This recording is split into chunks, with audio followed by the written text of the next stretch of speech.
Je vais te poser une question qu'il faudrait que tu te poses toi-même. Qu'est-ce que tu attends d'une relation?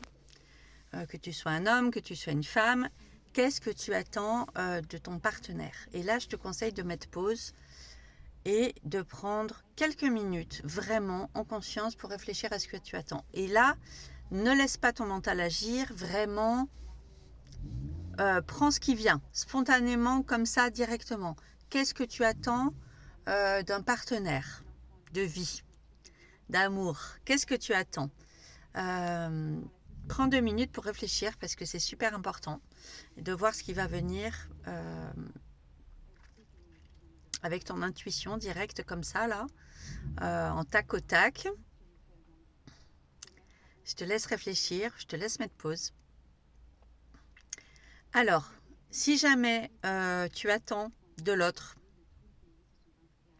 de l'amour, dans le sens qu'on t'aime comme tu es, de l'acceptation, qu'on t'accepte comme tu es, si tu attends de la sécurité, du partage, oui, mais de la sécurité, toutes ces choses-là, eh bien, j'ai l'obligation de te dire que c'est un beau leurre. Parce que toutes ces choses-là, c'est des choses que tu dois t'apporter toi-même toute seule. C'est pas des choses que tu peux attendre de quelqu'un. Et c'est là toute l'illusion, en fait. Parce que de l'amour, de l'acceptation, alors du partage, oui, parce que ça, c'est plus difficile à partager tout seul, même si on peut être en gratitude de tous les moments qu'on passe, même en étant seul dans le sens célibataire, parce qu'en fait, on n'est jamais seul. Hein, j'aime pas du tout ce mot. Qui rappelle à la solitude et qui pour moi est toxique entre guillemets, parce qu'on peut être complètement célibataire et pas du tout seul en fait, pas se sentir seul et en fait on peut très bien être célibataire par choix et ne pas du tout sentir la solitude, au contraire, hein, vraiment on choisit avec qui, quand on sort de tout ça, on choisit avec qui on a envie de partager du temps, c'est vraiment la cerise sur le gâteau. Donc la clé c'est de ne pas attendre de quelqu'un de l'amour, de l'acceptation, de la sécurité, parce que si demain ton autre il s'en va, il te plaque, il te largue, il décède, etc., ça fait partie de la vie. Les gens, ils ne nous appartiennent pas. Les gens ne sont pas notre possession. Donc, du jour au lendemain, pour X raisons, tu pars travailler ailleurs, etc., mais en fait, ça va devenir quoi ta vie si tu as remis à l'autre en son pouvoir l'amour, la sécurité, l'acceptation de toi? Qu'est-ce que tu deviens? Tu deviens dépouillé en fait. T'es plus rien, t'existes plus. Et c'est là qu'est le problème.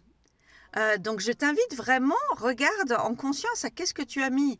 Alors effectivement, l'autre est là pour partager ça, ok, on partage, c'est la cerise sur le gâteau.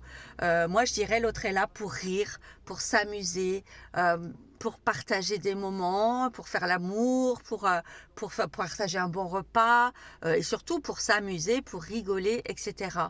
Bien sûr, on est là pour les bons et les mauvais moments, mais ce que je veux dire, c'est que l'autre n'est pas là pour nous sécuriser. Cette sécurité, on doit l'avoir en nous-mêmes, on doit la travailler. Donc tout ça, c'est le job, c'est vraiment tout ce qui est à reconstituer effectivement en coaching. La sécurité intérieure, l'amour de soi, l'acceptation de soi, etc. C'est pas quelque chose qu'on peut remettre aux autres et c'est pas quelque chose surtout qu'on peut attendre des autres. Donc, dis-moi en commentaire, est-ce que ça te parle? Qu'est-ce que toi, tu as répondu spontanément?